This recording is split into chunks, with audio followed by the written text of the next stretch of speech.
আজকে আসলাম কাশকাদা ঝর্ণাতে, কিন্তু এসে যা দেখলাম মানে যেটা বলার ভাষা নেই।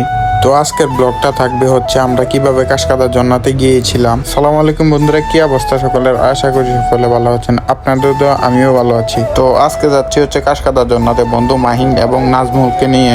আশা করি আপনারা পুরো ভিডিওটা দেখবেন, এটা আমার প্রথম ভিডিও। তো আমি কাশকাশে থাকি, যার কারণে আমি ট্রেনে যাচ্ছি হচ্ছে লিসবন বন্ধু মাহিন এবং কি নাজমুলকে নেওয়ার জন্য।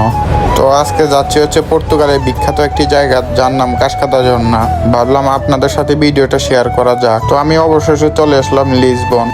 আর আপনারা যারা পর্তুগালে থাকেন অবশ্যই এই জায়গাটি চিনবেন, এটা হচ্ছে একটা টুরিস্ট পয়েন্ট। তো আমি সবসময় কাশকাশ থেকে লিসবন আসলে এই জায়গাটিতে আসার জন্য চেষ্টা করি। জায়গাটি দেখতে অনেকটাই সুন্দর লাগে। তো একটু ভিতরে আসার পরে দেখতে পেলাম এই জিনিসটা, আমি ভাবতেছিলাম এটা কি। আর গাইস, ইউরোপে কেউ কারো থেকে হাত পাতে না, যার কারণে এটা ওদের ইনকামের একটা রাস্তা। আর এটা দেখার জন্য হাজারো মানুষ ভিড় করে।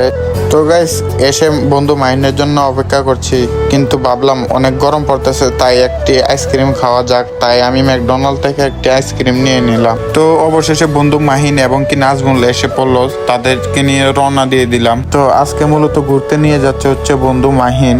আপনারা পুরো ভিডিওটি ধৈর্য সহকারে দেখবেন। আমি যথাযথভাবে চেষ্টা করেছি ভিডিওটা শর্ট করার জন্য। আর গাইস, এটা আমার ফার্স্ট ব্লগ। অবশ্যই আপনারা ভিডিওটি ভালো লাগলে কমেন্ট করে জানাবেন। তো গাইস, অবশেষে ট্রেন থেকে নেমে পড়লাম। ট্রেন থেকে নামার পরে আমরা উবার কল দিয়ে দিলাম। গাড়ি দিয়ে প্রায় আরো 20 মিনিট যেতে হবে।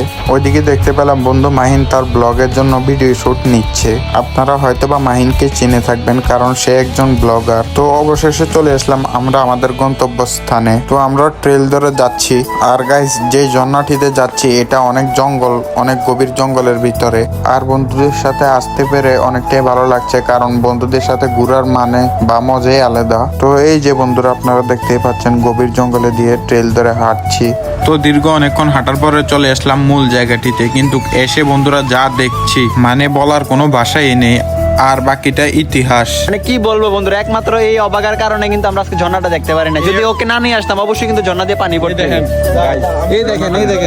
এই দেখেন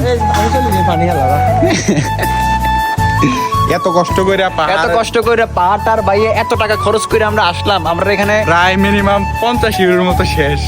অনেক লং জার্নি করে দাঁড়াইয়া ট্রেনে উঠছে। এখন আইয়া দেখি এই অবাকার কারণে এই অবস্থা। তো বন্ধুরা, বন্ধুর সাথে অনেক শয়তানি ফাইজলামি করলাম, তারপর ভাবলাম বাসার দিকে যাওয়া যাক। তো বন্ধুরা, বাসার দিকে যাওয়ার সময় দেখতে পেলাম এখানে কি একটি মজার ফল ছিল, তাই আমরা পেরে খেয়ে নিলাম। আমি এটার নাম জানি না। আর দীর্ঘ অনেকক্ষণ হাঁটাহাঁটির পর আমাদের পানির পিপাসা লেগে যায়। তো আমরা এক বুড়ি মহিলা থেকে পানি খেয়ে নিলাম। আর ধন্যবাদ জানাই ও মহিলাটিকে। ও যদি আমার ব্লগ এই ভিডিওটি দেখে থাকে তাকে অসংখ্য ধন্যবাদ। আমরা আসার সময় আঙ্গুর ফল চুরি করে নিয়ে নিলাম।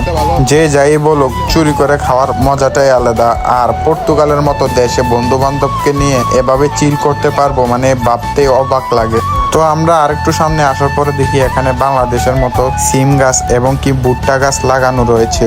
আর ওই দিক দিয়ে দেখি বন্ধু নাজমুল আপেল কোথায় থেকে পেরে নিয়ে এসেছে। আর আপেলটা কিন্তু খেতে অনেকটাই মিষ্টি ছিল। আর গাইস, আজকে অনেকটাই দুষ্টামি ফাইজলামি হয়ে গেছে।